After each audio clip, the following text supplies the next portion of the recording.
So the pullout from Afghanistan under Joe Biden was one of the most humiliating foreign policy disasters in American history. It's hard to think of one more humiliating. 13 American servicemen killed, thousands of American citizens left behind. Many Afghans died, by the way. Some of them fell off airplanes. Others were blown up in drone strikes for no obvious reason by the Biden administration. And maybe worst of all, we turned the Taliban into the best armed military force after Pakistan in the entire region. Joe Biden did that his first summer as president. So what does the administration have to say about this? Well, in a new report, they take no responsibility whatsoever. Instead, they blame it on, somehow, Donald Trump.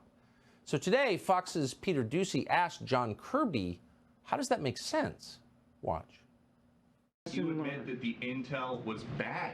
So how can President Biden ever trust when they come into the Oval Office with the PDB that anything in there is legit? What I said was that intelligence is a mosaic. What if the mosaic, all the pieces are incorrect? What I said was intelligence is hard business, and they get it right a lot too.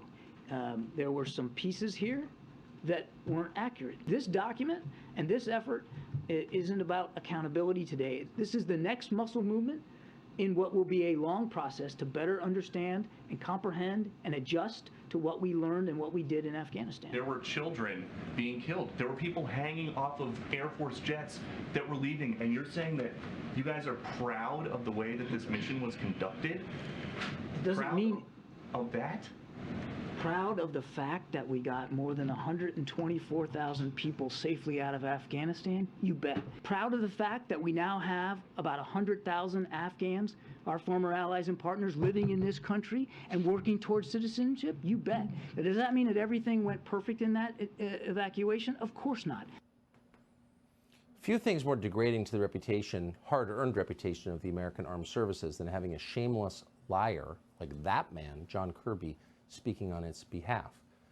Joe Kent carried a weapon in combat zones for most of his life. He's a retired Green Beret combat veteran, also a former candidate for Congress.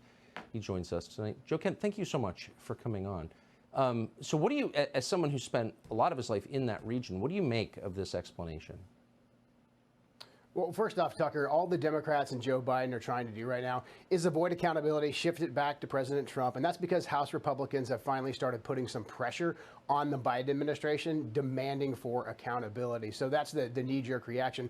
But this is a complete and total disgrace. Look, I would have a lot more respect for the Biden administration if they went after the military-industrial complex and the intelligence community for their lies. This all goes back to when President Trump attempted to get us out of Afghanistan. He fought us to the negotiations table, and that's when the intelligence community and the military-industrial complex lied to the American people. They leaked it to the media that Putin had put bounties on the heads of American soldiers, the whole Russian bounty narrative, and then Congress, in a bipartisan fashion, moved to block Trump from spending money to get us out of Afghanistan in the summer-fall timeframe of 2020. We should have been out then. We had a plan. But then Biden came in and he couldn't do Trump's plan. He wanted to get our troops out on his timeline in September 11th of 2021.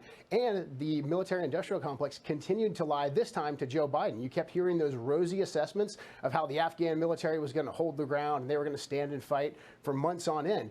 They lied and Americans died as a result. Someone must be held accountable. Yeah.